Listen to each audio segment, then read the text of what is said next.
Сауысқан. Баяғыда бір сауысқан тіршілік етіпті.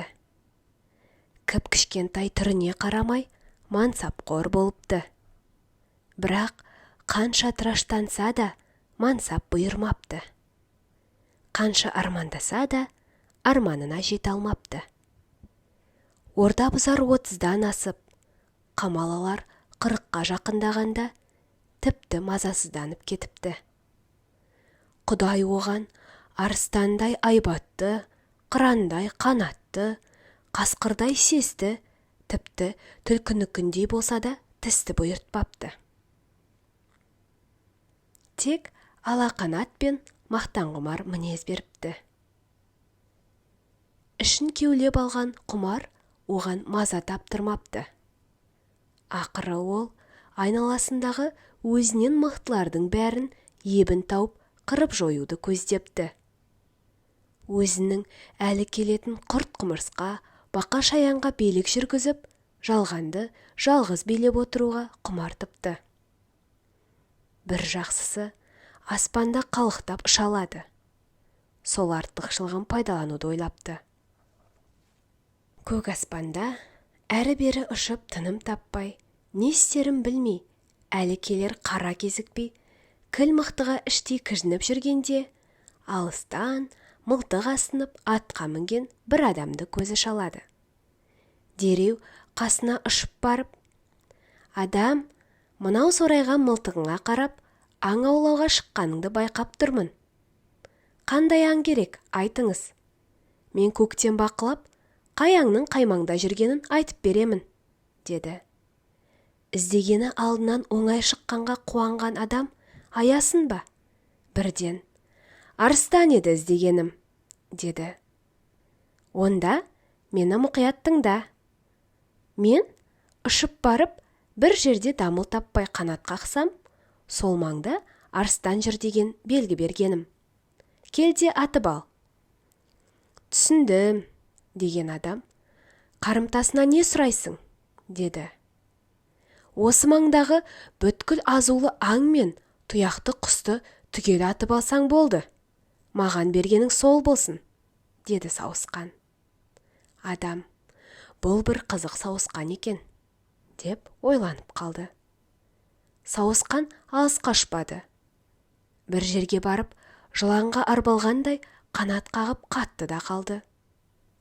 Бұқпантайлап тура келген адам аң патшасы арыстанды оп-оңай жүректен атып алды. Аспанда ұшып мәз болған сауысқан өзінше адам маған рахмет айтатын шығар деп дәмеленіп, қайта-қайта ойқастап ұшып еді. Оңай олжаға риза болған адам оған көңіл бөліп қарамады. Шыны керек, ол сауысқанды сол сәтте-ақ ұмытып кетті. Есікпен төрдей жерге созыла сұлап түскен ауыр арыстанды жылқысының шаужайына байлап, қамшымен майлы жамбастан осып-осып жіберді. Алаңсыз тұрғанда тиген ащы қамшыдан көзінің оты жарқ еткен жылқы алдыға қарай ытқырына көтеріліп еді. Өлген арыстан мұңқ деп орнынан қозғалмады. Қайта жылқыны өзіне қарай тартып қалғандай, жылқы құлап қала жаздап әрең түзелді. Атының әлі келмесін білген адам арыстанды байлаған арқанды шеше салып, ауылға қарай құйындай ұшты. Көп кешікпеді. Ауыл жақтан 10 шақты ат қиқулап қайта келді. Алып арыстанды 10 шақты адам байлап алып, ауылға қарай гө-гө әңгіме айтып кетіп бара жатты. Олар ұзап бара жатып, бәрі келісіп алғандай, арт жаққа бірге бұрылып қарап, әлі сол маңда тынымсыз ұшып жүрген сауысқанды көрді. Бірі қол бұлғады, бірі өңеші жыртылғанша ысқырды. Бірі дауыстап бірдеңе айтты. Мақтап барама, даттап барама, ол жағын сауысқан түсінбеді. Сөйтіп, сауысқан аң патшасы арыстаннан оңай құтылды. Көп ұзамай адамға жолбарысты алдырды. Одан соң бұғының, кейін аюдың көзін құртты. Бір ғажабы, сауысқан айнала ұшқан жерде ажал барын көреген қасқыр аңдап қалды. Дереу барша аң құсты құлақтандырды. Енді ешбірі сауысқанға алдырмады. Бұл оның қатты ашуына тиді. Адамға белгі беріп, айнала ұша бастағанда, сауысқанның сырына қанық аң зып беріп қашып, аңшы жетіп үлгермей қала берген соң, ол енді аңшыға кектеніп алды. Бір күні сауысқан бір жерге қадалып тұрып алды. Дереу сауысқанның сырына қанық аң құс таса-тасаға тығылып сығалады. Сауысқан әлі ұшып жүр. Сұмырай құстың ойынан бейхабар кім болды екен? Деп, қасқыр таса-тасамен сол маңға барды. Бақылап қараса, айналаны тіміскілеп жалғыз адам жүр. Басқа тірі мақұлық көрінбейді. Қасқыр ұлып белгі беріп, ұяластарын шақырды. Бәрі жан-жақтан қаумалап, адамды қоршап алды. Бұл жағдайға түсінбеген адам аспанға қарады. Қараса, сауысқан қақ төбесінде қанат қағып қатып тұр екен.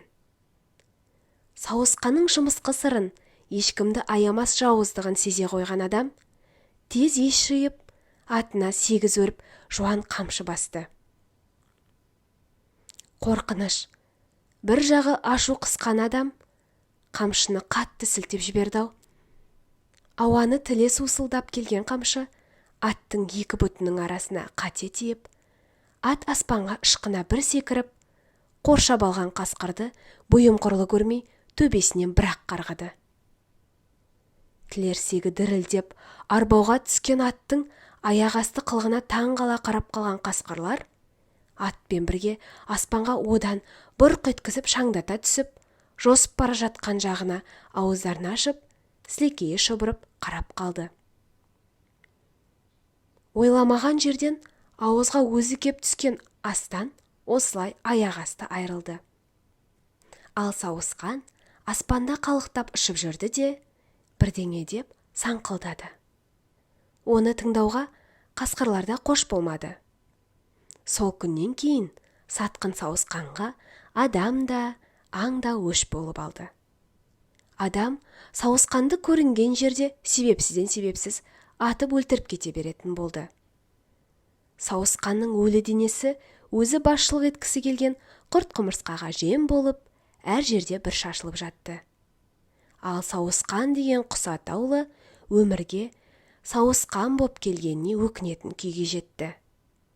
Осылайша бір құстың кесірі бәріне бәле болып тиді. Содан бері олар өзге туыстарын көрсе алыстан қашып, бастары бірікпей бөлек-бөлек тіршілік ететін болыпты.